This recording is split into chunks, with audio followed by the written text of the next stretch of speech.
plenty other stuff that I do with EV too, on big projects.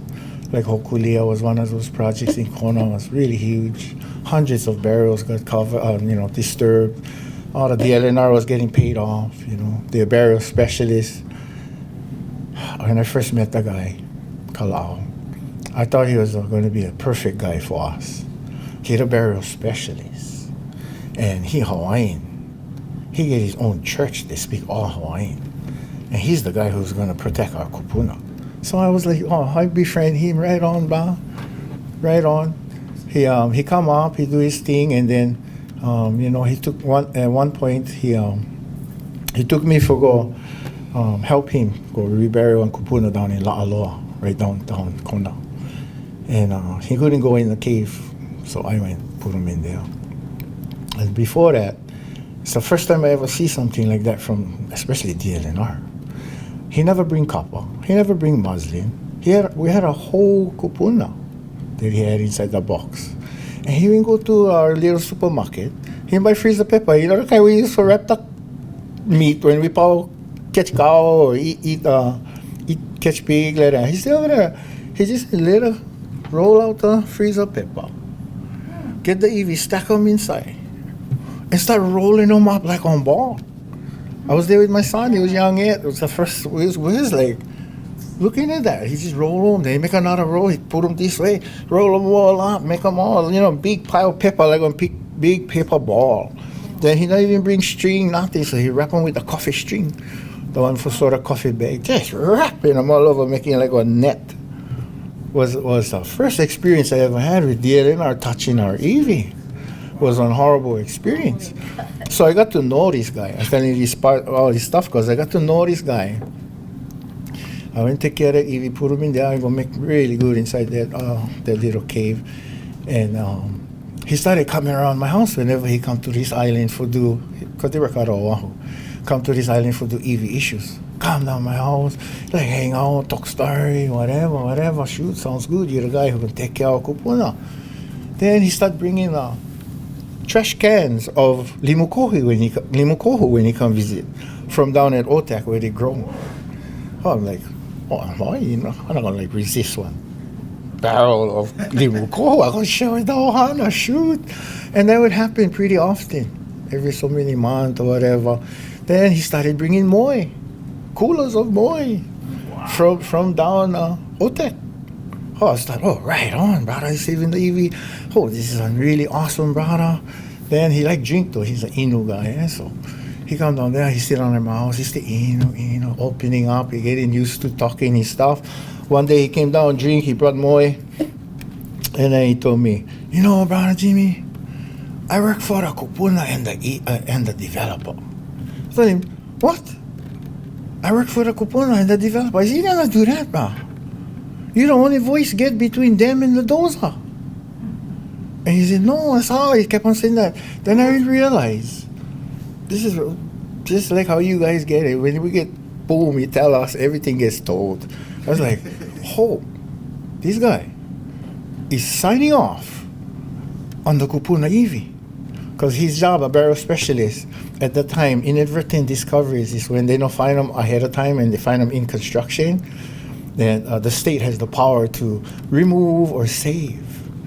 So he was using his power for remove. Every time he remove, he gets some limu, he gets some fish. And I realized what's going on through my head, like, our kupuna just got moved over this moi. Oh, God. He even signed off so they can dig them out, and then, we give you goodies. So I told him, no, I was like beside myself, no, you can't do that. I was scolding him, I was getting all grouchy. So we can get our camera. Back then, no more telephone. We only get the kind, little Instamatic kind, you can, underwater kind, whatever, you can go 6 and then go develop. So, got that. And I told him, he's a big guy, And I told him, hey, Kalau, come here. I go by the sink. Get over here. He looking at me like, I getting a little bit aggressive. I can see the fear in his eye of something going on because his spirit already knew. He just never know. I said, come here, clean this fish. You're Hawaiian, no bring me fish you never clean. He was like all in shock, right? They don't come over here, clean this fish. So soon as he started cleaning them, pictures was going. Forget evidence for when I in court that you is selling our kupunas for this fish. And he was. He never admit until a long time. We had him in court. He avoid, but the system had ways of deposition and then some more deposition. We finally got him out of him that he was getting, he said $1,000 for everyone. So that was the end of him. Then we had him in front of the judge instantly after that. And then Dawn Chang was defending him. She didn't put up a big defense, man. She was one of the tougher lawyers that I had to face in that lawsuit, and still never worked. Still never worked because Lucky at the time had Tandy Ha'anu. He called himself Luna Kanawai sometime. He would walk in the courtroom at the right moment when we was right at the cusp of solving, making one decision. He walk in with one small cooler, just pop through the door, boom, come walking all the way up to the podium. He opened up the cooler, show the judge, Your Honor, he gave me fish too. He's digging up my kupuna at Ho'ona. down at Ortec. So right there, that was it. He was done. All that was done. He didn't take him off the case, and then, Heva just didn't happen after that. He had his own Heva. He went Wahala already. But that's the kind of stuff we all face.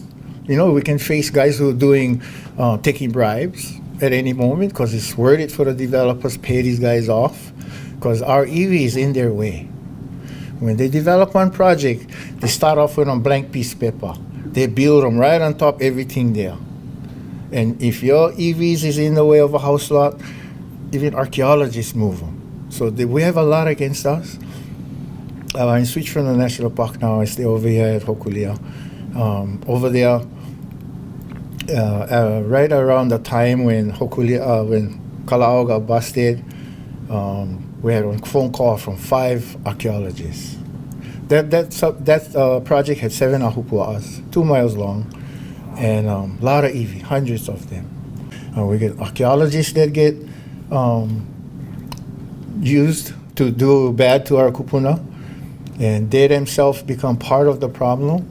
And then we get the consultants who they work for, which is the owners, that take a lot of time the data that's collected by the archaeologist field workers, which are right out of college, and they actually love their job. They're not pilau. They get all the passion for learning all this stuff. They're not planning to do nothing good. So they write in their field notes all the real truth. And then when those reach to the main office and the main owners and stuff, they create the final consulting package and the final thing. And it's all changed because they're getting paid so many millions of dollars on these contracts to do archaeology that they serve their client. It's all about serving their client, not us. So in that process, we're getting cracks over there. So we get plentiful look at when we fight, when we advocating for stuff. Everybody is a possible problem. If you get your burial specialist taking bribes, you get your enforcement piece not taking bribes because they hired a wife and the kid in the family working for the corporation. So when somebody destroy one burial while construction, there's a huge amount of fines that gonna happen because you can go inside the burial, you can destroy, you might have put foreign soil, you might have broke the ground, all these things add up into some of the graves that they got bust. Most of the graves was handled by the doza. It was all over $100,000 kind damage, and they got 0 damage. They got never cite nothing because enforcement is not a person or not an officer. So if they don't write the tickets, nothing happened. So you get the historic side, you get the burial specialist not doing the job, taking bribes, you get enforcement that's already conflicted out. So they're just capping everything up one thing at a time from us. We're able to get to where we need to go. But once we know all these things exist, we can be more smart and know how to handle this kind of stuff. So all facets, all the way through. No can trust nobody almost. You gotta trust yourself. And you follow through on every single thing till you find the answer. And you make it happen. Because we actually real powerful.